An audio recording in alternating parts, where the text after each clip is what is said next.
मंत्री पीसी शर्मा और कांग्रेस मीडिया उपाध्यक्ष भूपेंद्र गुप्ता ने भाजपा सरकार पर भोपाल के मास्टर प्लान को लेकर गंभीर आरोप लगाया है। उन्होंने कहा कि भोपाल का नया मास्टर प्लान बिल्डर माफिया से साठगांठ का परिणाम है, क्योंकि बिल्डेबल एफएआर के नाम पर गरीबों का तो गला दबा दिया गया है, लेकिन अमीरों को 9 गुना एफएआर मुफ्त दिया गया है।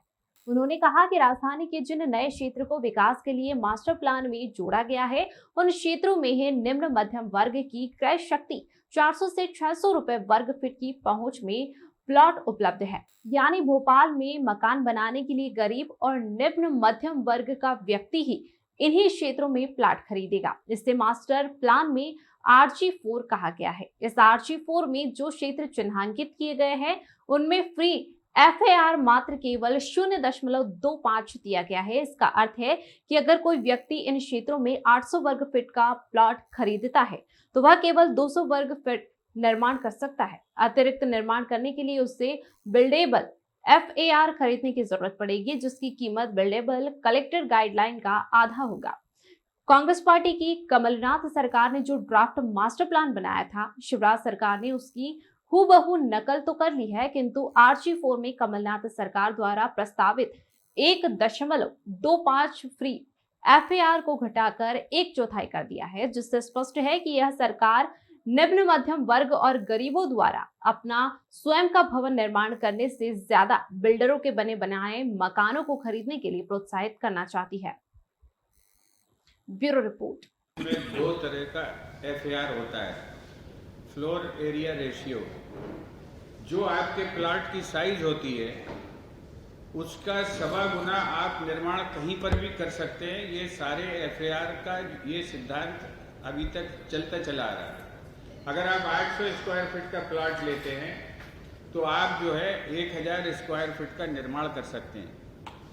ये पहली बार ये चमत्कार भारतीय जनता पार्टी ने किया है कि अगर आप RG4 जो प्लान एरिया है भोपाल का, उसमें अगर कोई आप 800 स्क्वायर फीट का प्लॉट खरीदते हैं तो आप उस पर केवल 200 स्क्वायर फीट का निर्माण कर पाएंगे। 200 स्क्वायर फीट का निर्माण का मतलब है कि प्लॉट तो आपने 800 स्क्वायर फीट का लिया, लेकिन आप एक कमरा, टॉयलेट और किचन के अलावा कुछ नहीं बना पाएंगे, EWS मकान बना पाएंगे। और इसमें जो ट्रिक है, एक दूसरा एफएआर होता है जिसको कहते हैं बिल्डेबल एफएआर। मतलब जैसे कि मान लीजिए आप इस प्लॉट पर 1000 स्क्वायर फीट निर्माण और करना चाहते हैं तो वो बिल्डेबल एफएआर होता है। और उस बिल्डेबल, जैसे आपने प्लॉट तो खरीदा 400 रुपये फुट में, लेकिन जो बिल्डेबल गाइडलाइन है कलेक्टर की, उसका रेट है 1200 रुपया उसी क्षेत्र में जहां पर आपने 400 रुपये फुट में प्लॉट खरीदा है। तो अगर आपको अब बिल्डेबल, आपका अपने मकान के डिजाइन के हिसाब से अगर 1000 फुट का आप निर्माण करना चाहते हैं तो 800 स्क्वायर फीट जो बचा हुआ जो बिल्डेबल आपको खरीदना पड़ेगा। और वो जो बिल्डेबल की रेट है 1200 रुपया, 1200 रुपये का 50%, ये सरकार ने एक फार्मूला भी बनाया हुआ उसमें। तो इस फार्मूले के हिसाब से प्लाट तो आप खरीदेंगे 400 रुपये स्क्वायर फीट में, लेकिन 1200 रुपये का जो मिनिमम बिल्डेबल जो एफएआर है उसकी आधी कीमत, मतलब 600 रुपये स्क्वायर फीट में आपको अनुमति मिलेगी अगला वो बाकी का निर्माण करने में। तो आप अपने मकान का, अपने प्लॉट पर ही जब मकान बनाएंगे तो आपको 2 गुनी कीमत में आप तो केवल आपको अनुमति मिलेगी। और जब आया है 400 रुपये फुट वाले क्षेत्र में, वो मकान कैसे बनाएगा? इसमें हमने जो है ये जो फ्री जो बेस जिसको कहते हैं बेस एफएआर, ये हमारी जब योजना थी उसमें सभी के लिए हमने 1.25 बेस एफएआर रखा था, ताकि कोई भी व्यक्ति जो है अगर 800 फुट का प्लॉट लेता है, 600 फुट का प्लॉट लेता है, तो वो 800 फुट के अपने 2 BHK बना सकता है, उसमें रह सकता, नहीं तो वो प्लॉट क्यों खरीदेगा। तो इन्होंने जो है इसमें अब जो है ये एफएआर कौन खरीदेगा? ये बिल्डर्स खरीदेंगे। हमेशा जो है जो बिल्डेबल एफएआर जो होता है वो बेस एफएआर से 9 गुना नहीं हो सकता। यहां पर 0.25 तो है बेस एफएआर, और जो बिल्डेबल एफएआर है वो 2.25 यानी 9 गुना। एक आदमी अपने प्लाट पर अगर पैसे खर्च करके पैसे सरकार को दे के और जो है सांठ-गांठ अगर करेगा तो उस 9 गुनी जमीन 9 गुना उस पर निर्माण कर सकता है।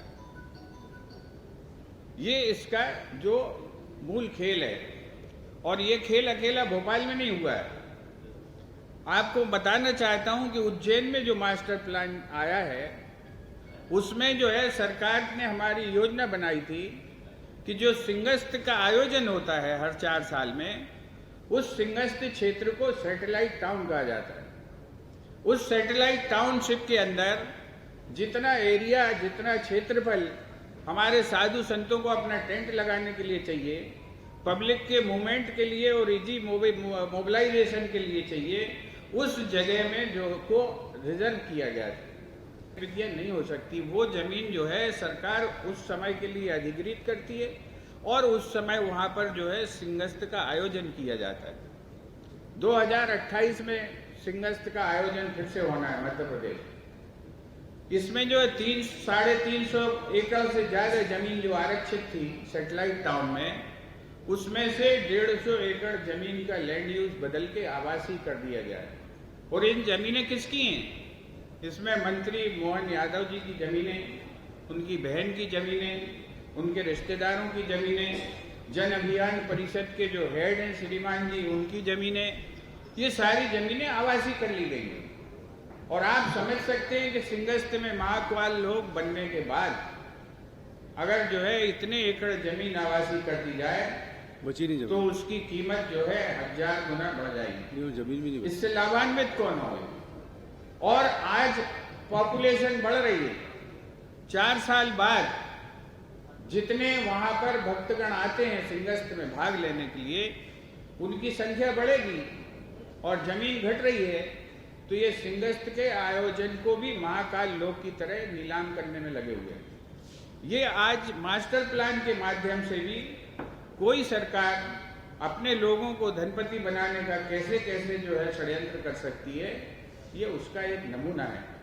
कांग्रेस पार्टी आदरणीय पीसी शर्मा जी के माध्यम से मांग करना चाहती है कि जो फ्लोर एरिया रेशियो, जो बेस रेशियो है, वो यथावत रखा जाए, ताकि एक गरीब व्यक्ति जो 600 फुट का या 800 फुट का प्लाट खरीदता है तो वो उसमें अपने रहने योग्य निर्माण कर सके। और उसके बाद जो भी बिल्डेबल एरिया उन्हें रखना है, जिसका कि लाभ सामान्यता, मान लीजिए एक बिल्डर ने 3 मंजिला बिल्डिंग बनाई, अब वो उस पर जो है एक बिल्डेबल एफआईआर खरीद कर मान लीजिए उस पर और 3 मंजिल बना लेता है, तो जमीन की कॉस्ट तो उसको फ्री पड़ती है, तो वो उन 3 मंजिलों का पैसा कमा लेता है। तो उसको ये बिल्डेबल कॉस्ट पे करने में कोई दिक्कत नहीं है, क्योंकि उसको कमाई होने वाली। लेकिन जिसको अपना निजी मकान बनाना है वो व्यक्ति क्या करेगा? ये समस्या गरीब के खिलाफ है ये पूरा मास्टर प्लान, और अमीरों के पक्षधर है। और यही पक्षधरता उज्जैन में भी शामिल हुई है, जहां पर जो है बड़े बड़े लोगों को इसका लाभ पहुंचाया जा रहा है। और इसकी सारी अब तो सूचियां सार्वजनिक डोमेन में है, इसलिए आपके माध्यम से आदरणीय हमारे पीसी भाई के माध्यम से ये हमारा आपसे भी निवेदन है। भारतीय जनता पार्टी की सरकार ने जो ड्राफ्ट जारी किया है और 1 महीने में आपत्तियां की बात की, तो पहली बात तो मैं कहना चाहता हूं कि ये पूरा का पूरा ड्राफ्ट कमलनाथ जी की सरकार थी, जयवर्धन सिंह जी ने पेश किया था। और इसमें पूरे पे चर्चा जब सरकार हमारी चली गई कोविड काल में भी सभी कंसर्न लोगों से, डिपार्टमेंट से, जनप्रतिनिधियों से हुई थी, मैं भी ऑनलाइन जुड़ा। इसमें केवल एक ही चेंज ये लेके आया है कि जो एफआईआर 1.25 है रखा था हम लोगों ने, उसमें 0.75 परचेजेबल था, लेकिन इन्होंने रखा है कि 1.25 में 0.25 भी बना सकता है। जो आउटर हमने इसमें जो नक्शे में बताया है, जहाँ पे 0.25 उसको एफआईआर मिलेगा, जिसकी वजह से वो कम बना पाएगा।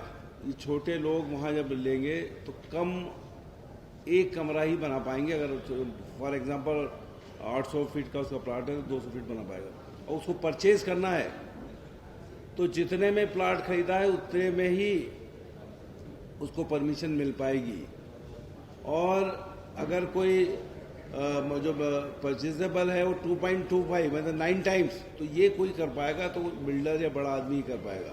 कुल मिला के इस ड्राफ्ट में एक आम आदमी, गरीब आदमी, कर्मचारी जो आउटर दूर भोपाल से जहाँ सस्ती ज़मीन मिलेगी मकान बनाना चाहते हैं, उस पर चोट है। हमारा ये कहना है कि जो कांग्रेस की कमलनाथ जी की सरकार में जो ड्राफ्ट जारी हुआ था उसी को इनको अडॉप्ट करना चाहिए, उसी के हिसाब से चलना चाहिए, जिससे सभी लोगों को, आम लोगों को राहत मिल सके और लोग, गरीब आदमी, छोटा आदमी, कर्मचारी भी मकान बना सके। तो ये ब्लैक, ये शहर का बाहरी इलाका है जिसके लिए इन्होंने दिया है। और इस इलाके में कौन जाएगा? कर्मचारी रिटायर्ड हुआ, गरीब आदमी, वही खरीदेगा, वहाँ सस्ते मिलेंगे प्लाट। ये बीच का जो येलो दिख रहा है, ये वाला पोर्शन, ये तो शहर है, इसमें तो कोई परचेज कर नहीं पाएगा, तो गरीब आदमी मकान ही नहीं बना पाएगा। मैं जाता हूँ जनप्रतिनिधि, मेरी दक्षिण पश्चिम में कोई मकान बनाता है तो राती भर से आगे या उस इलाके में, भैया यहाँ किस लिए लिया, तुम्हारे थे भाई साउथ इंडिया, बोले भैया ये सस्ते मिल रहे हैं। यहाँ चले जाओ कोलार रोड पे, ये दूर दूर खरीदते हैं इसलिए कि सस्ता मिल रहा है। लेकिन अब ये सस्ता नहीं मिलेगा यार, इस हिसाब से जो परचेज लेके आए ये महंगा मिलेगा, खरीद नहीं पाएगा गरीब आदमी, और इसका फायदा केवल बिल्डरों को होगा, बड़े लोगों को होगा जो खरीद लेंगे और फिर बेचेंगे। वो छोटा आदमी, गरीब आदमी, आम आदमी, कर्मचारी रिटायर्ड, पत्रकार रिटायर्ड, ये कभी नहीं बना पाएंगे मकान। ये है पूरी इनके मास्टर प्लान की स्थिति। फिर ये 2-3 साल में इन्होंने मास्टर प्लान लेके नहीं आए। हम हमेशा कहते रहे कि विकास यात्रा निकाल रहे हैं, विकास की बात कर रहे हैं, मास्टर प्लान नहीं है तो काय का विकास, किस बात का विकास कर रहे हो? ये 2005 के मास्टर प्लान से पूरा भोपाल तब से अब तक चल रहा है। और अभी कुछ दिन पहले ये जब लेके आए मास्टर प्लान, तो इसमें लंबी हेरा फेरी की इनने। मैं एक चीज़ और बताना चाहूँगा कि कमलनाथ जी की सरकार ने, जगवर्धन सिंह जी ने पहली बार जो FAR या FCI परचेजेबल है ये लेके आए मध्य प्रदेश, कि आप परचेज कर सकते हो। और जब परचेज करने की बात आई, और ये सबसे पहले कंसेप्ट आया था तमिलनाडु में, जयललिता जब मुख्यमंत्री थी तब वो लेके आई थी। तो परचेबल FSI में 1.25 FAR है, तो केवल आधा 0.75 आप परचेज कर सकते हो। ये लेके आए थे पहली बार, जिससे किसी को और बढ़ाना है, एक्सटेंशन करना है तो वहाँ कर सकता है।